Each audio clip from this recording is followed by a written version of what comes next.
Mas enquanto países como a Coreia do Sul e o Japão, e além da Alemanha, debatem o recorde de robôs por trabalhador, o Brasil ainda discute o fim da escala 6x1 e o custo da CLT. Um levantamento mostra que mais da metade das horas trabalhadas no país já poderiam ser automatizadas e que esse método pode destravar mais de 130 bilhões de dólares até 2030. Os detalhes a gente vê na reportagem do Gustavo Zanfer. Carros que dirigem sozinhos. Lojas onde ninguém passa pelo caixa. Robôs que entregam pedidos na calçada. Galpões em que as máquinas fazem o trabalho pesado. Nas maiores economias do mundo, isso deixou de ser promessa de futuro e virou rotina.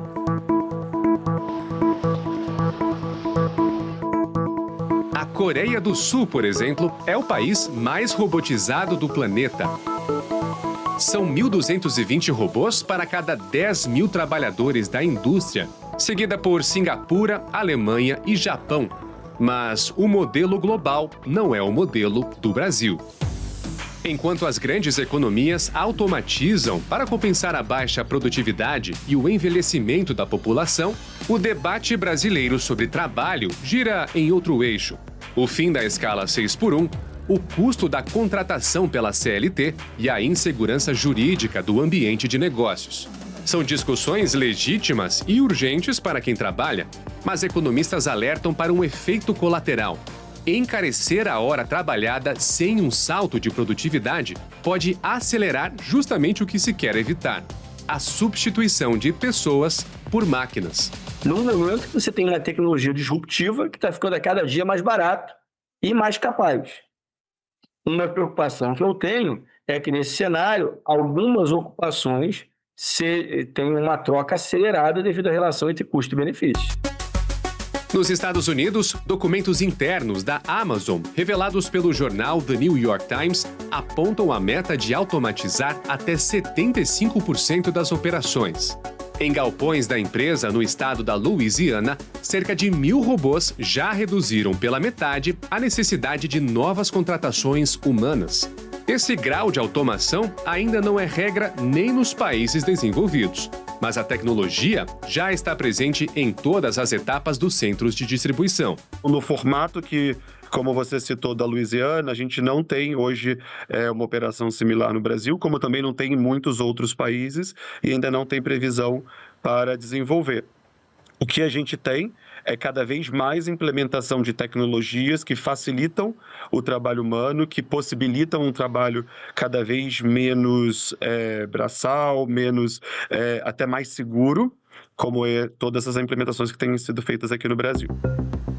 Os números mostram que o Brasil não está fora dessa corrida, mas também não está na frente. Um levantamento do McKinsey Global Institute aponta que 56% das horas hoje trabalhadas no país já poderiam ser automatizadas com a tecnologia que existe. É o mesmo patamar do Chile, acima da Colômbia e abaixo de Argentina e México. O potencial econômico é alto. Até 2030, a automação pode destravar 135 bilhões de dólares no Brasil, a segunda maior oportunidade da América Latina, atrás apenas do México. Mas nem a inteligência artificial dá conta de tudo.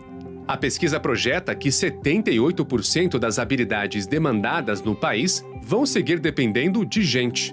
É um percentual menor que o do México, do Chile e da Colômbia, que devem preservar mais funções humanas do que o Brasil. E já dá para ver quem perde e quem ganha espaço. Do lado mais exposto estão as tarefas repetitivas e previsíveis, como operação de caixa, telemarketing, conferência de estoque, rotinas administrativas. Do lado que cresce, dois grupos. Primeiro, quem constrói e mantém a máquina, como técnicos de manutenção, analistas de dados e especialistas em inteligência artificial. Em segundo lugar, quem faz o que a máquina não faz.